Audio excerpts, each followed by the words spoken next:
Man, how y'all doing, man? You got a good episode of Smoke Session with Squirrel today. We got the legendary producer, Wyshmaster himself, man. Let the people know how you are, man. Appreciate you having me, man. I'm doing great today, man. I'm in Nashville, Tennessee right now. Man, I love Nashville. Nashville, one of my favorite cities, man. Yeah, man. Good spot. I've been here about like 7 years. So, So a lot of people may not really know much about what you do. Tell them actually what you do and where you actually from. all right. So I'm a music producer, um, and that's in all sense of the word. So that means a beat maker also, but I also produce, which means I'm part of the sessions. I can get in a studio and I could make sure the song comes out like it's supposed to. You know what I'm saying? Like Quincy Jones is always one of my favorite producers of all time, and I always look up to the way he kind of puts, Michael Jackson's Thriller together, and so I always kind of had that in the back of my head when I, go into a studio. Um, I'm originally from Chicago, so Chicago, born and raised. Yeah. So how'd you get into the music?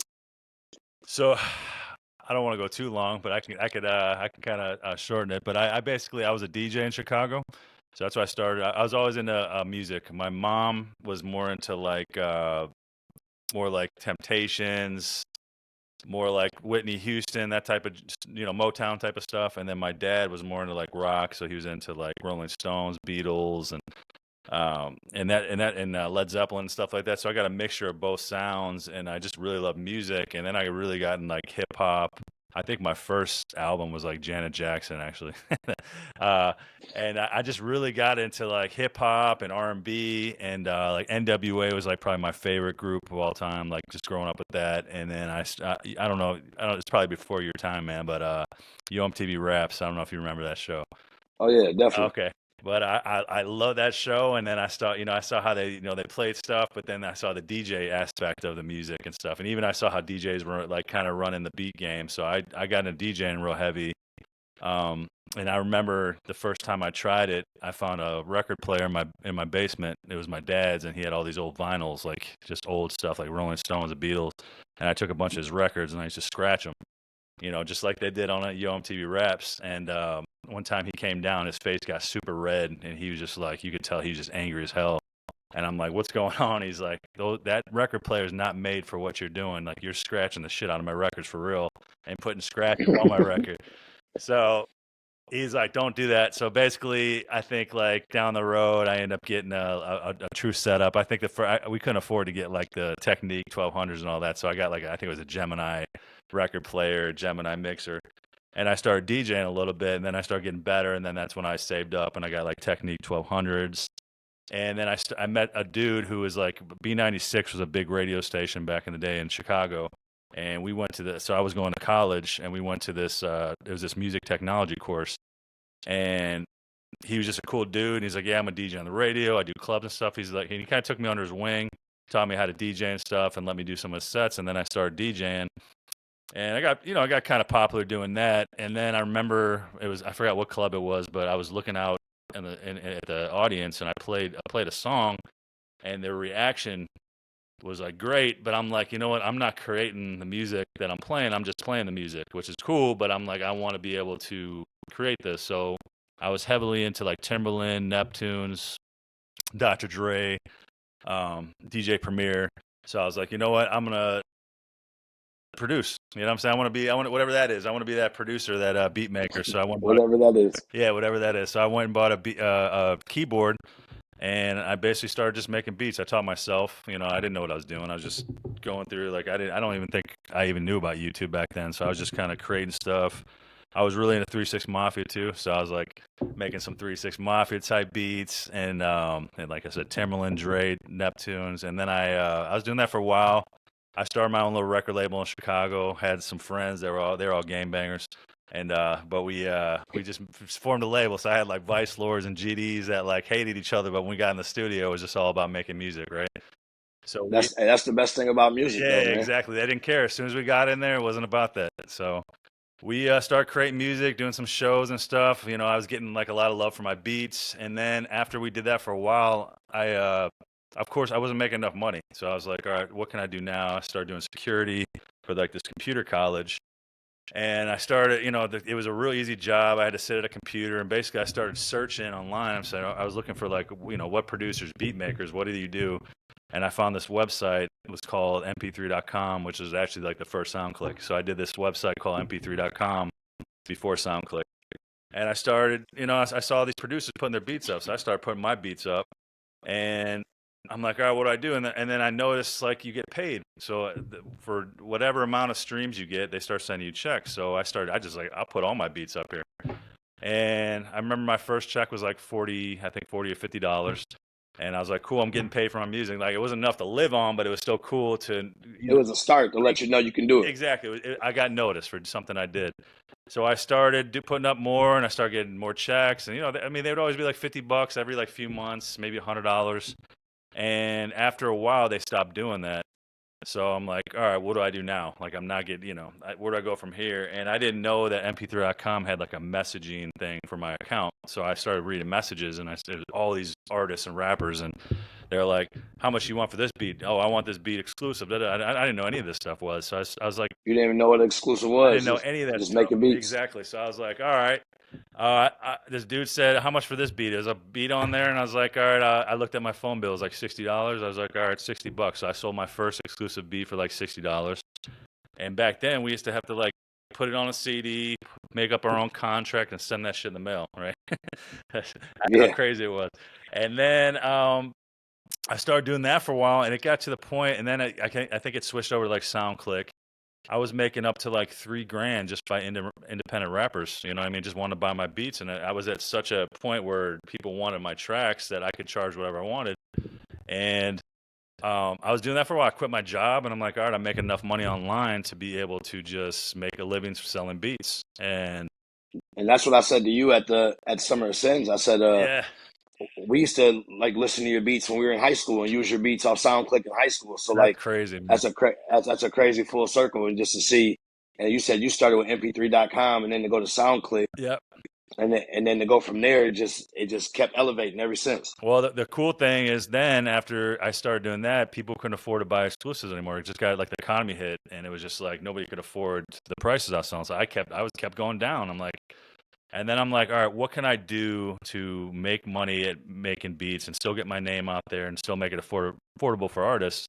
And that's when I came up with the idea for leasing. A lot of people don't know I'm one of the pioneers of leasing beats online that you see today. Now everybody's like, oh, you got BeatStars and all this stuff, but I'm the one who started that.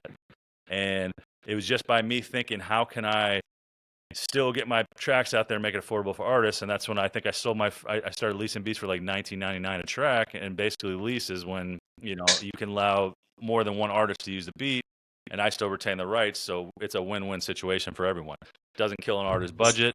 I still get to lease the beat more than once, and everybody wins at the end. But in the beginning of that, for probably 3 years, I was getting all flack. Like, artists are just getting pissed off. Like, man, how am I going to use a beat that somebody else used? And I had explained to them, like, it's not about what other people do. It's about what you do and saving you with the beat. And, also you don't have to pay thousands of dollars to a producer. You know what I'm saying? You can use your budget now to market or whatever. So I had to fight those fights. And now, of course, it's like this thing that everybody knows. Oh, yeah, I know what leasing beats is. And it's like, and everybody's, yeah. So you were one of the ones that helped create leasing beats for online. Yeah, I'm the pioneer. Early 2000s. It might have been at the end of the 90s. Well, because the internet was just really starting to start, really. Right. So I mean, it wasn't anything else. People really didn't know. Exactly. So I did that, and that's when my name really blew up. So I thought selling the exclusives was like big, but no, when I started leasing, that's when I started getting like way more fans, people in other countries, and like you said, even yourself knew about me. And that was like You said what? I was gonna say when you started blowing up, who was that first, like, it doesn't really have to be like mainstream artist. So who was that first kind of big artist that hit you up about a beat? I was literally about to say that. So then, because of that, I got noticed by a video game company out of Chicago called Midway Games, and it's got John. Midway Games. They did NBA Jam and all that shit. Yeah. So it's John Vignacchi, and he hit me up. He said, "Hey, we're doing something new. It's a video game called NBA Ballers, and it's not your typical basketball game. It's basically about the lifestyle of the basketball player, where you start from nothing, you grow, and then you get jewelry and houses and mansions, and you basically kind of play like 1-on-1 or 2-on-2, and there's like music in the background." He's like, but you kind of lead right now as the underground because you're online, as a producer. So we want you to kind of lead this thing. And he had me come out to their, which happened to be in Chicago, which is great. So I drove to their offices. They started showing me everything. And I didn't really get, I looked at some of the scenes and stuff, but I really didn't get something where they said, all right, just make something off based off this. They just kind of showed me some stuff. So my first big deal was with them. It was $25,000. I did like 20 beats and 5 songs with some bigger artists on there. And that was my first industry job, was 25 grand. I'm like, man, this is crazy. NBA ballers. That's NBA dope. ballers, and it sold. Oh, I mean, it was one of, you know how like it was on PlayStation. I mean, you know how people used, or they used to have Yeah. greatest hits, and they also put a soundtrack in the game for the first million copies, which I mean just sold out the roof. So I had my music on the soundtrack, which was cool. So I mean, I don't have a plaque yet. I have to get one, but I get you know, I mean, I went multi-platinum, but still, that's a cool plaque that I get to do for NBA ballers. And what's cool is I kept my tag. So we used to tag our beats back in the day, which I know you know. I kept my Yep. Wyshmaster beats tag in the on the beats, so it used to be in the game. So all my beats used to play in the game, and I remember people hit me up like, "Bro, I just keep hearing Wyshmaster beats all over this video game because I kept my tag in there." So that's kind of a cool thing. So yeah, that was my first one. Oh, that's dope, man. Especially being from Chicago, a big company like Midway reaching out to you Yeah, from your local city. That's real dope. right. So after Midway, I'm sure you started getting a lot of calls from bigger artists. Yeah. When did you start tapping into like the action music industry? So then after that, shortly after that, I got hold of a dude. His name was Smoke, and he was from a group called Field Mob, and they happened to be signed to Ludacris. Field Mob, dope. Yeah, so they were signed to Ludacris, and he said, "Hey, man, we love your beats." I even forgot how I got my beats to him. It must have been somebody online that found my tracks and might have played it for them or something. That's usually how it goes. And he's like, "Yeah, we got this song, and it's gonna go on this Disturbing the Peace album that Ludacris is dropping." So I was like, "All right, cool." So that was my first placement, was Disturbing the Peace. It was on the, I don't know if you remember, what song was that? That was the number one single was Georgia. I don't know if you remember Georgia. It Yeah. was huge. Yep. Field So I Mob, was yeah. on there, and what I remember is Ludacris went on 106 in Park, and they were asking about producers on the album and everything, and he shouted me out and said, you know, they said, look out for this dude, Wyshmaster. He's like about to take over the world type shit. Like he said that. I was like, man, that's crazy that out of all that shit, he came, you know, said my name. I'm actually still trying to find this interview like online so I can kind of post that. That was cool. So when did so by having that recognition, like when did you start to have that feeling like, man, like you were just happy to be able to sell beats for $60, you know what Yeah. I'm saying? To being able to have number one song and people talking about you on 106 and Park, like how did that feel for you? That felt great, man. But I always suffered from something called imposter syndrome, which I don't, you know, a lot of people don't know about this, but basically I would go and send beats to like to people or be in the studio with artists, and I'd always feel like I'm not good enough to be there. So that's something I dealt with, and it was kind of like I had an anxiety. And so, like, even though this was happening, it was great because I had, you know, I was married at the time and I got to quit my job. That's when I was like, I got to quit my job and I'm making a living out of making music, was actually what made me feel good. But when I started working with bigger artists is when I was like, man, do I even deserve to be here? Am I big enough to be here, you know, as a producer? Like, I never had that confidence, you know what I'm saying? Even though I was killing it, like, even shortly after that, I got discovered by Nelly. And then I actually moved to St. Louis from Chicago to work with Nelly. I was working with Nelly for like a few years, like almost every night with him producing records. And I was like, then I didn't have the imposter syndrome as much because I knew him very well. We were in the studio all the time. I was literally like, you know, I was known for the dude that can make 15, 20 beats in a day. So I would, like, if somebody invited me to the studio to come play beats, they know they can invite me every day. I'm always going to have beats on deck because, like, producing and making beats is my, like, therapy. I literally could just drop beats nonstop. Like, that's what I love to do. So And that type of thing's easy for you because that's what you do. But like yeah, hearing that from a person, and even a person that writes music, for you to be able to create 10, 15, 20 beats a yeah, day is insane. Like when you used to listen to like Kanye and he'd say, I made 5 beats a day for 3 summers. yeah, Like people don't understand how hard that is, let alone out right. here making 10, 15, 20 beats a night. You know what I mean? Exactly. Like that's crazy. And I won't say they're all fire either. You know, I'm not gonna say like all 15, 20 beats were like great, but it's like, but it's something I love to do. And I didn't stick to one genre. Like I would make, you know, I could cater to an artist. Like I knew how to get in, like, dude, that's another thing that people kind of laugh at me about is if they walk past me or something and I'm making beats or they're in the studio, I start singing or rapping like the artist that I'm working on something for, so I could see if it could fit. You know what I mean? So that's something, But you that's know, dope though yeah, because you by even having that idea, you're working on a cadence. You're trying to, okay, Yeah, yep. can they put this format to my beat, like da da da. You know what I'm saying? That's dope though, because I wonder if other producers actually do that. Yeah, I don't. Yeah, I've never met one that sits there and does it. I know like producers that will sit there and like sing and kind of come up with their own top line or write to their own stuff. But I never heard anybody like get into the mode of the artist. Like I would literally sound like Nelly and like, man, you sound like just like Nelly. I'm like, well, bro, I worked with him so long. Even Tech, like I've done so many songs with Tech Nine that I'm like, I'm always doing like, you know, I'll start like I won't say any lyrics, but I'll start doing the cadences, like you said, going from like 16ths to triplets and doing all that stuff in my head to see how he would do it. And that's why I always like in the last 3-4 years I've ended up getting the most tracks on his albums because of just I just get it almost like I get in his head of what I think he's gonna like. You know what I mean? So going from the imposter syndrome to where like now you should get to feeling to where like, okay, I do belong in some of these rooms. I actually had another producer ask me to ask this question. Yeah. He said, how do you determine splits with when it comes to you making beats for these bigger artists? Like how are splits determined? That's a good question. And I mean, if you want to go technically it goes production, writing the music, 50% to lyric writing is 50%. That's standardized. You know what I mean? No matter what, whether I'm in the studio or not, if I send a beat off, it's 50%. That's just what it is. It's music, lyrics, right? But sometimes there's going to be, you know, times, let's say I do a song with somebody and like let's say it gets pitched to Justin Bieber, right? Justin Bieber's not going to take 0%, right? Let's say he didn't write it. He's the artist on there. They're going to be like, well, Justin's going to take whatever percentage he wants. Then now it's time for me and the writer to discuss like what is going to be the percentage, you know? And that's where you get a lot of people that get in fights, or they say, you know, a lot of records don't get out there because people get selfish, or you know, they're just not smart about it. Like I've always been, I go with the flow. You know what I mean? It's like, all right, I don't want to. This is a great opportunity. If my percentage has to come down, I'm not going to be like, well, I get 50 and Justin gets 50, so I guess you don't get anything for writing the song. Like I'm not going to do that to a writer. Like that's fucked up. You know what I'm saying? You should never do. 20% is better than no percent sometimes when it comes to, Exactly. Just look at the especially like you said, especially when the opportunity is bigger. Exactly. The opportunity is going to be there, and that might get you to a bigger situation. Or that song, you know what I'm saying? If that song makes millions of dollars, your percentage, you're not going to care that you got a small percentage. You know what I mean? And your music's out there. At the end of the day, dude, like I don't do music for That's money. what you, You know, yeah. I do music because I love music. Like I want to have a name for like the rest of my life. I want my daughter to be like, when she's older, to be like, yeah, my dad did that song, or you know what I mean? You're in the history books forever, man, when you do music. Yeah.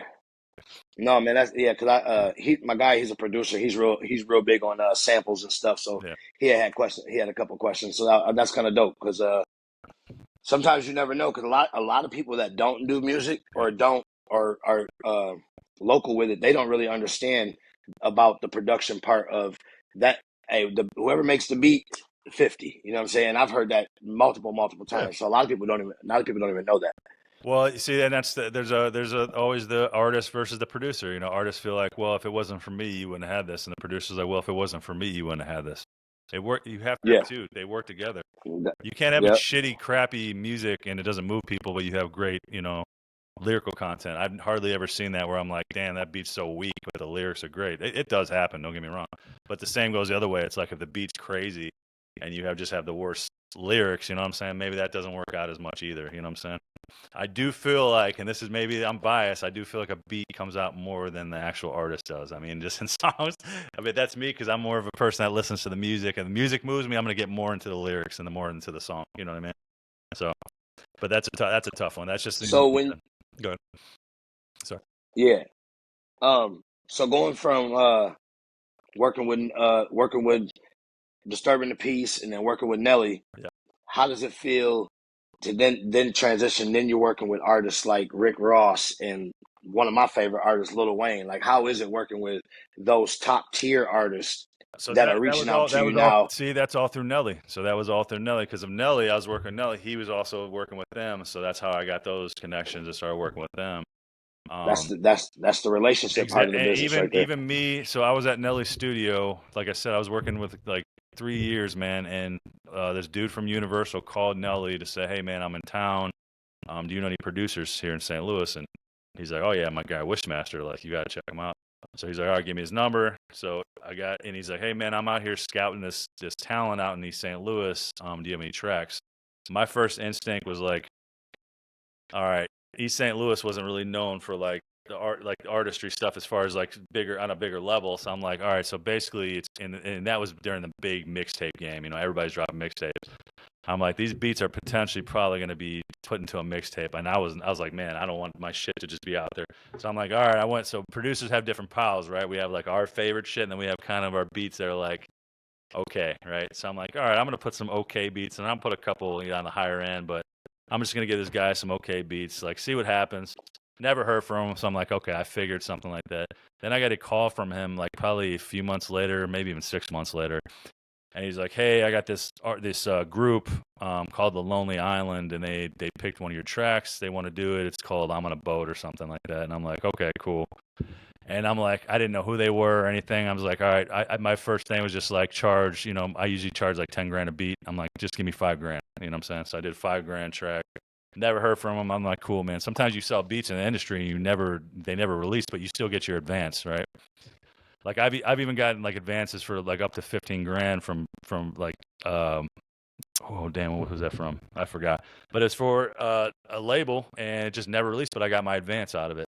So then shortly after that, it was probably months later, I get a call from my brother, and he's like, hey man, I remember you telling me about it. You did some song for a group, or you signed off on some paperwork, Lonely Island. He's like, dude, it's on Saturday Night Live right now, and it's featuring T-Pain, and it's like this huge video. They're on a yacht and everything. And I'm like, this is crazy. I went on Googled it and shit, and I was like, oh my God, bro, like this is huge. You know what I'm saying? I don't know if you know the song, but man, this song ended up being super huge. And I'm on a boat. yeah, I'm on a boat. Yeah. T-Pain. So I got, it got nominated for a Grammy. That's how crazy this shit was. And it was like Miami's like top song. So that just goes to show you that you never know like what's going to happen. And like that was even one of my favorite beats. And to this day, people are like, that beat's so hard. But that just shows, as producers and beat makers, sometimes we think our shit's not good, and then and that's why I always teach people. I say, you know what, you might think that a beat's not good to you, but there's always someone out there that might turn it into a gem. You know what I mean? Exactly. So timing always got to be right too, though. Maybe it wasn't the right time. So like originally, you thought, oh, I didn't hear nothing back of the first couple of weeks or whatever. You didn't know. It took months and months, and then all of a sudden you hear, hey, it's on Saturday Night Live. It's nominated for a Grammy. And then there's songs you do that you think are going to be the hugest thing in the world. They're not. Like I did this song with this some MySpace Records used to have a record label, and one of their first artists was this dude named Jeremy Green, and I ended up producing a song for him featuring Pitbull. I came out to LA. They did a video. It was like crazy. Everybody's like hyped about it, and MySpace just didn't know what they were doing, so they promoted it on MySpace. But they never went to radio with it or anything. So I'm thinking this song's gonna be huge, and it did well for being like a MySpace song, but it never ended up getting to the caliber that I thought it should have been, even them.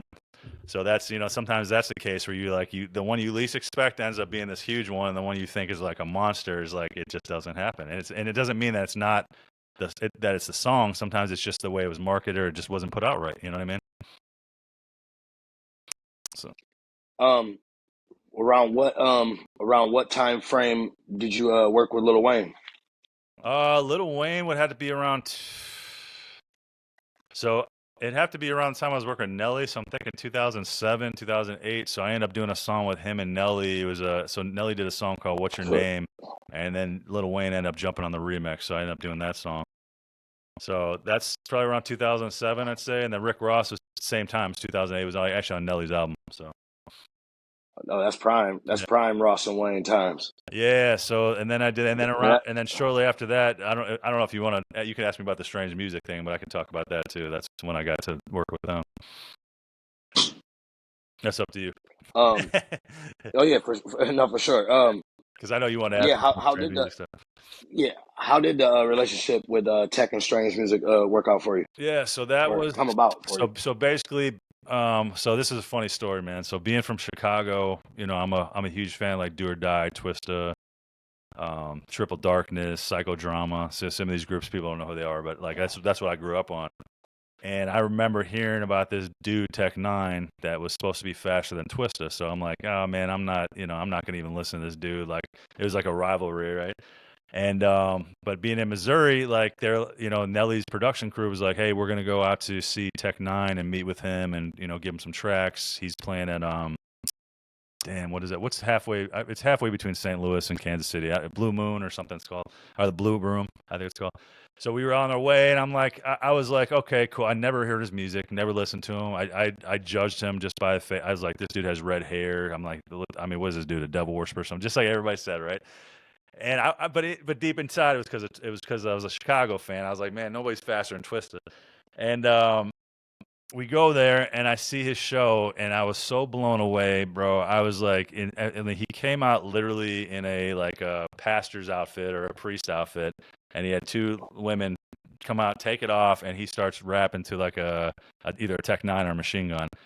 And Is that when he had the red yeah, spiked red hair and shit? spikes. He had the two little, those things that people put at gas stations that go nuts in the wind. They blow air through them and shit. He had two of those red ones that had the same hair as him, and they were just blowing. And he was rapping. And I was like, dude, I am now a Tech-9 fan. I was like, I've been to so many shows where like I see hip hop artists that don't move on the stage or they just hold a mic and they don't really do a lot. He actually put on a show. You know what I'm saying? He had a Yeah. throne, and it was crazy. And after the show, I was like, he's like, the people I was with, they're like, hey, we're gonna go backstage, give him some beats and stuff. I met him, super cool dude, like very down to earth. Gave him a CD with my beats, and I think it was like maybe a few days later, like, hey man, we love your shit. And I end up doing like I want to say 6 songs on the Killer album. So that was the first time I worked with Tech-9 was on the Killer, and then I did some with Scarface on there, Paul Wall, and Chris Calco. So that's when I met Chris, and me and Chris are friends to this day, like really good friends. We clicked real well. We both dealt with anxiety and all kinds of shit. We'd have talks about it, and I started working with him, and then I started working with all of them, man. It was like Snug and Brim and Cut Calhoun and everybody. And then that went on for a while. Started working with him, but then I moved to LA, and then I started working on like other stuff. So I kind of lost contact with Strange for a while, so I wasn't really working with anybody. Didn't talk to Chris for a while, and then it wasn't until like probably I want to say 4 or 5 years ago I started working with Stevie again, and then from Stevie it just snowballed from there, man. Then I was like working with Chris The whole again, team. JL Tech, you know what I mean? So yeah, I've probably done over I don't know what the count is up to, but maybe I'd say maybe 120, 130 songs I've done for Strange Music, maybe even 150 by now. That's Produced, crazy. That's yeah. dope. Do you I mean, obviously you've been doing it for years, and it could be many. Do you have a personal, and it might not even be the biggest charting or anything. Do you have a personal favorite beat of a song that you did? Yeah, one of my favorite beats is actually by Jerry, man. It's called Out My Face. It was with him and Tech on it. It's just one of my favorite beats this day. Every time I hear it, it's just the way it hits, the way the 808 hits and everything. It's just one of my favorite tracks is that one, man. I don't know why. It's just I keep going back to it, and then like Jerry, he doesn't perform it as much. Like even at the show I was DJing for him, I was like, man, we need to do that, but he already had his set list. I'm like, bro, it just hits so hard. You know what I mean? No, that's dope. Yeah. Uh, yeah, no, Jerry's a real cool dude, man. Like I said before, all the Strange families is good family. So that's Yeah. dope that you got a chance to work with a good team like that. So I I think I seen something online a couple maybe a year ago or something. You were doing I think you were doing some kind of deal. You were doing and maybe they did like it was like a beat package deal. Like Yep. I Yeah. think they Beach could buy like tracks. a package of beats from you. Yeah, so basically, I moved to LA. I had a manager and a lawyer doing like basically for 20%. I had two, which you would have thought was great, but it was not good. So I was out in LA working with a lot of people too. I worked with a lot of American Idol artists. I did a song with this dude. He was on Australian Idol. Ended up being a bigger song. Doing a lot of EDM shit, which is in pop. But I didn't love the LA vibes only because everybody there wanted this like the same type of record. It wasn't like let's make something new. It was like all right, let's chase this song. Like that back then, it was like Down Down Baby. I don't know if you remember, Baby, are you down Yeah, down or whatever it was. So everybody yeah. wanted that type of record. So I'm just like this is not what like I do. I like to be like an innovator and make shit that people are like okay, I want to be like Wish. I don't want to be like making beats that everybody's like making like this person, right? So I did that for a while, and then I got opportunity to start a college in St. Louis with Nelly. So it was a college with Nelly, and it was Nelly's engineer asked me to do the production side of things.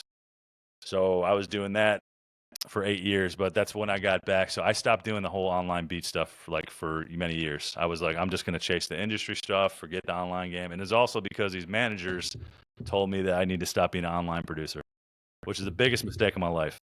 What does that even mean, right? Online producer, it's almost like they try to insult me out of it, like to make me look bad. And it's like, bro, if I would have kept my online presence, dude, I would have one of the biggest beat selling websites to this day.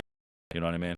Like another friend of mine, Anno Domini, had never stopped, right? He kind of started around the same time, and he has one of the best, biggest beat sites. He never stopped doing it. So shortly after that, it was from some students because they came in there. I was teaching people how to make beats and stuff. And these students like, have you heard of this website called BeatStars? And I'm like, no, I never heard of it. And I looked it up and I was like, all right, this is kind of cool. It's like basically everything I kind of started, but now it does it for you. Like literally put your beats up there, has a store, and you could do deals. It has the licenses. I'm like, this is crazy. Like everything that BeatStars does is stuff that I used to do manually. So I was like, you know what? I'm just going to reach out to the CEO of BeatStars and see if I can like maybe even have him come out to the school and talk to the students and kind of just shoot the shit. And I hit him up and he literally hit me back and because I said, you probably don't know who I am. I'm Wyshmaster. I'm one of the. He's like, bro, of course I know who you are, man. You're one of the originators of what I do. You know what I'm saying? Which was cool. And he said, I would love to come out. So he came out and he talked to the students and then he's like, bro, if you need to get back on doing, BeatStars and shit, or get on BeatStars and like, start promoting your shit and stuff. So that's when I decided to go back on and I started selling beats again, but it wasn't like as big as it used to be. It's like I was using my name. I was like multi-platinum, Grammy nominated producer. And it seemed like it wasn't working. Like I was making, a couple grand a month or something, but I was like, that's not enough for me to live on, right? So I then learned marketing. And I learned marketing through funnels, which I think that's what you're talking about, the beat packs and stuff. So I went through, that's when I met Anno Domini and Gabe from Legion Beats, and they were doing a program where they're basically teaching producers how to market through, like it's called a funnel system. But the funnel system that was very new to music producers. That was more for like people that had like other type of products, like protein shakes or whatever. It could be anything. And they did a new concept where like we're going to do beat packs, and basically you just put a bunch of beats together and you do it as a pack and you sell for a low price and you add all these things to it. And it was basically just a marketing strategy because there really wasn't crazy marketing strategies out there for producers. It was basically have a website, you maybe do some YouTube ads or some Facebook ads, but this was more like just like kind of taking it to a different level of like what big marketers were doing. So I instantly jumped on that, and that's when I started going like this again. And that's when like even Strange Music started reaching out because they started seeing me because of my marketing. And that's why I tell everybody, producers, artists, anything, marketing is everything. That's the first thing you need to learn to get yourself out there. It doesn't matter how good your music is. If it's not marketed right, it's not going anywhere. So I think that's what you're asking about the beat pack. So that's why I started doing that. But then 4 or 5 years ago, I started the first ever features and beats packs. Because I was like, all right, if I could license beats out there, why can't I license artist features? So my first concept was with Stevie, and I'm like, hey, Stevie, let's do something no one's ever done. Why don't you put together a bunch of features like verses and hooks? Let's do this together. Let's have a contest, and then let's sell this to people. Let people use this as a feature, and it gives people an opportunity to be able to afford to get a feature. Do music with it, yep. Yeah, exactly. So I started that, man, and that just blew up, man. That's like really was like all of a sudden that started going. Then I started doing I did with Chris Calico. Then I started doing like all the Bone members, Crazy, Busy. I think Crazy, Busy, and Lazy. I think I did it with, and then Twisto. Had him do it. I mean, now we've had Snoop. I mean, there's all kinds of artists that we've done the artist feature thing with. So yeah, that's something I started too, man, and it's slowly like getting not as great right now just because a lot of artists messed it up. There's certain rules you can't do. Like you can't put the artist as the main feature. I mean, as a main performer and do it as a collaboration. It has to be as a feature. So they were doing that. So now like distribution companies are not even allowing some features. So that's something we're working around. People were getting the feature and basically putting Stevie as the main artist. Yeah, putting him as the main artist or putting it as a collaboration. Exactly. So it will blow up bigger. Yeah, I've seen a lot of music get took down that way quickly. Exactly. So the distributors like DistroKid and all these companies, like I don't blame them. I got pissed off at first because they weren't allowing people to put it up, even though we have a license agreement. They just because they're just getting tired of all these takedowns and shit, and I don't blame them because it's hard, man. Once they have to go to Apple Music and Spotify and all these different companies, and like it's not an easy thing to do. And so it's just because artists took advantage of it, man. And they blame us like we're giving like these, well, you're doing the feature and maybe it's not real. Like it's not us, man. We have licenses with these artists. It's that we had some people that just did it the wrong way and it ruined it for everybody. But now it's like I said, I'm working on a fix for that because I still like it. I think it's a great opportunity, man. And it's like sometimes as an artist you might be really good, but no one's taking you seriously. But at least if you could put the feature on there, now they're going to look at you a little more closely, and then they're going to be like, oh, wait, actually, the main artist is dope. I'm going to get into his music. You know what I mean? Or hers. Is there, so when you creating something like that, is there something out there that allows maybe underground artists all the way up to even bigger artists to be able to sell features online? Is there something like available like that, or is that something that Yeah, should be like started? sometimes we do that. Like we might do a transfer rights where you could say, all right, we've done that before. Me and Anno actually teamed up. And we basically said, all right, producers, if you want to be able to make money, you could buy the license to be able to put these artists on your beats and sell them as well. You know what I mean? So we did that. But like I said, then they started fucking it up and they started making it like, oh, this is exclusive. Like, oh, you're going to get Yeah, exclusive Twisterverse. Like, no, dude, that's not what it is. It's a license. And they're not putting, like, you need to still put on there that they cannot put the main artist or you can't put the featured artist as the main artist. You know what I mean? as the main artist, because they try to do that to blow up the Exactly. streams. That's kind of like how Soldier Boy said he blew up back in the day. He put Beyonce for the Crank the Soldier Boy song. He put Beyonce's name Right. as the title. Yeah. But I mean, but back then it was a little different. You can't do that. You can't do that now. Right, Um, and we have people that stole them. I mean, straight out, some people, of course, are going to leak this shit, so they leak the features. And like me and Anno right now are like, we have a bunch of takedowns we're going to be doing, and we're actually going to sue some people because they're selling our features for like thousands of dollars to people and ripping them off. and they're So making more money off of it than you are. yeah, I mean, well, yeah, whatever they're doing, but they're ripping off people, man, and Ripping off the yeah, that's actual not people. right, and Yeah. it tarnishes our name because we're the originators, so they think, oh, it's you guys. No, like we had nothing to do with that. You know what I mean? So. How is um how is it now with being a producer and online and having so much more access to being able to get your beats out there compared to back in the day? Like you said, you had to send it out in the mail. Yeah, Now, like literally, I could email you in 2 seconds and I could send you 20 beats and we could do contracts all over the phone. Like, how much easier is it for you as a producer online? it's so much easier, and I'm glad. This is what I should have done a long time ago. I should have done both. You know what I mean? And that's why now I'm able to do both. I still have my online business, and I'm doing I'm still getting placements and working with artists in the studio.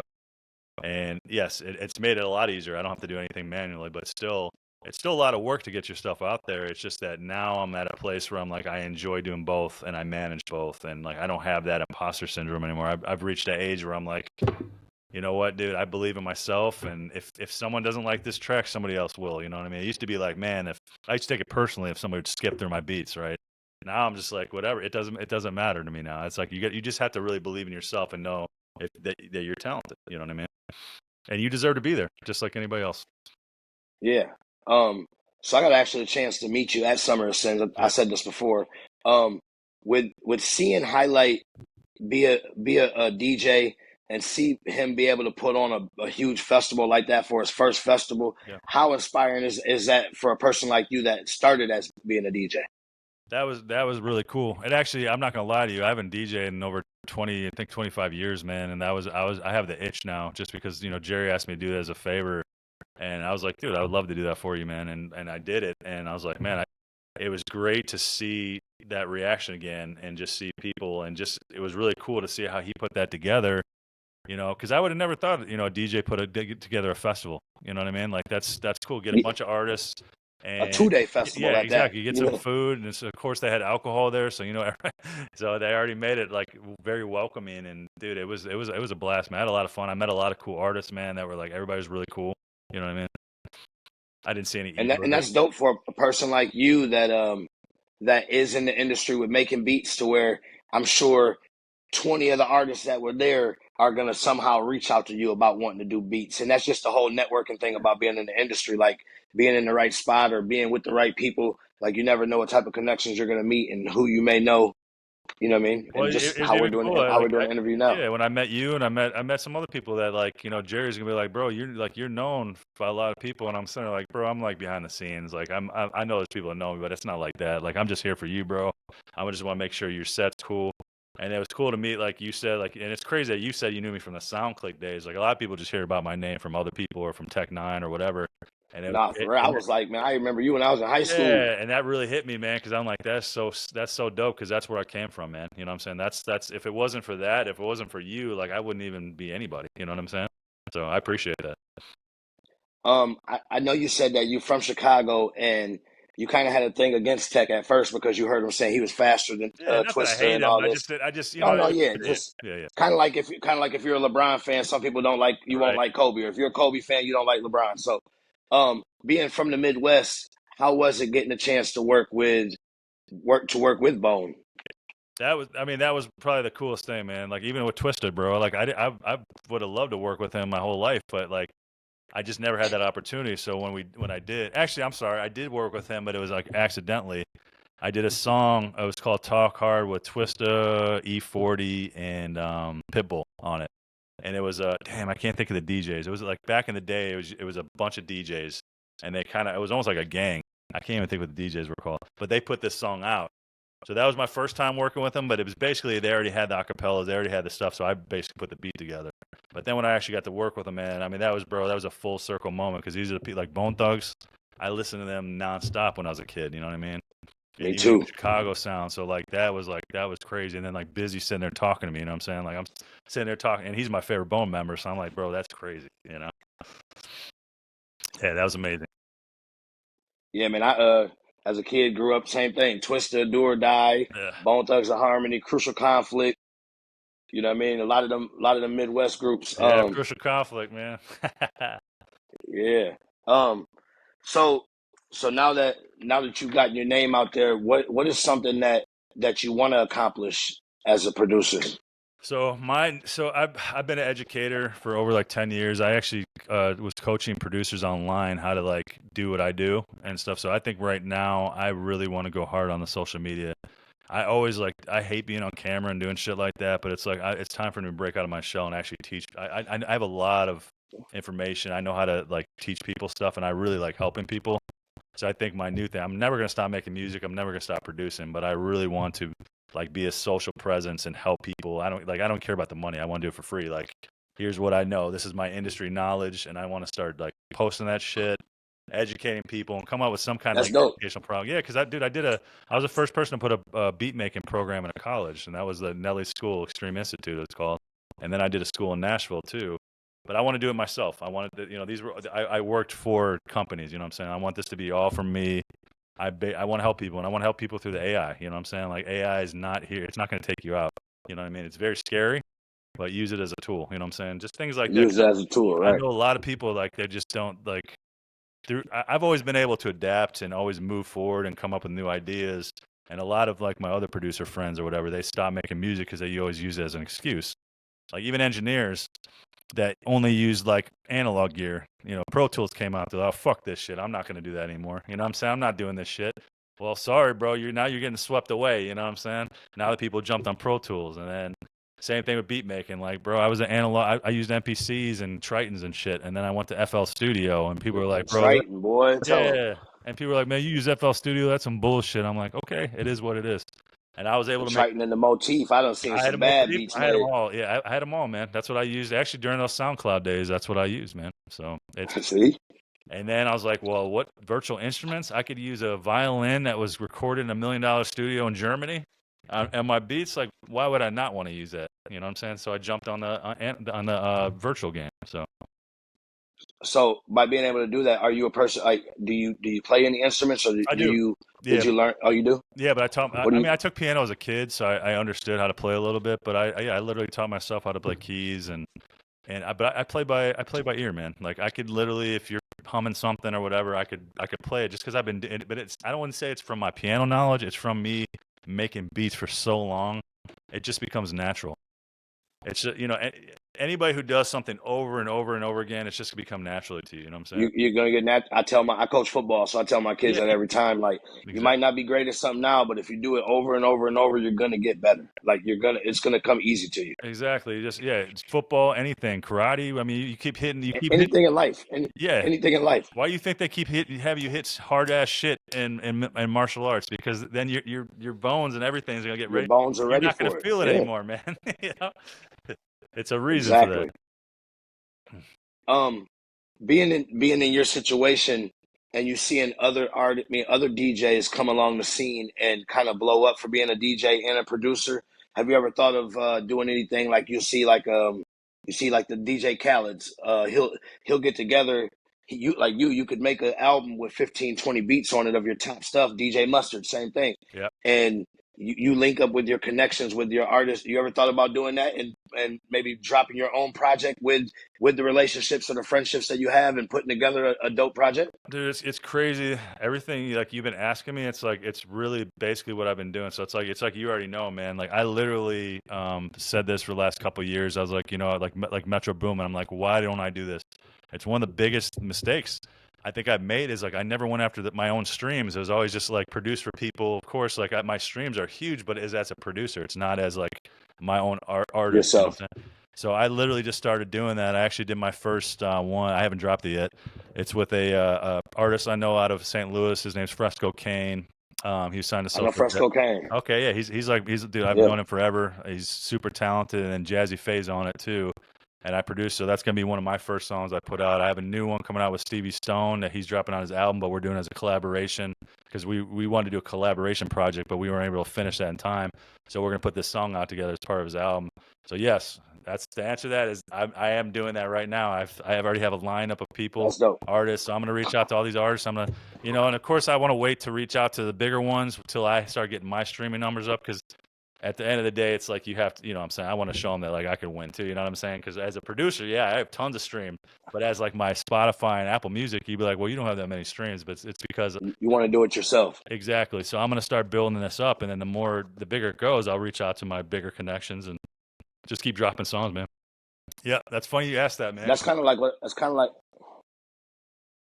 what I did with my podcast. I started doing it, and then I just started reaching out to some of my connections and the people that I knew. Sometimes, like, you don't want to reach out to some of your bigger friends and be like, hey, I'd love to do an interview, but you just start to build a little bit, and then you start getting more people that you are connected with. And like Little White's a real good friend of mine. So like I did Little White, and then a lot of the strange music like Stevie Stone. So I also, besides the podcast, I got a clothing line. I do clothing stuff. So No. I do custom jean jackets for a lot of bigger celebrities, and so I've made multiple jackets for Stevie for tours, and Oh, that's dope, man. um, just the relationships that you build with these people. Like I said, it went from Rich to Stevie to Jerry's the homie, and just the type of relationships you build in the industry, man. Like, everybody ain't good people in the industry, but when you find them good people, there's some good people out here in the industry, man. Yeah, no, that's cool. Um, Yeah, speaking of Jerry, man, Jerry's a diamond in the rough, man. I always like when I first heard him, like I produced pretty much half his albums, like half of the records on every album he's dropped. And he is a diamond in the rough, man. He's one of the most talented people I've ever worked with. I mean, he's like a little brother, and he's such a good person. But like musically, that dude, like everything he like, even when he just sits there and writes and just messes around on stuff that he doesn't even release, it just always comes out crazy. Like I just think he's just one of those like diamonds in the rough, man. Like they just like music he is. is nuts, man. You know? So I didn't know much about Jerry at first because like I would listen to a lot of Strange, and then I didn't. And like when Jerry came to Strange, It didn't he fit, looked like something. He looked like something totally different right? than what would be a part of Strange. So you weren't sure, but then you're like, oh, he rapping, Yeah, like, and he's actually but then dope.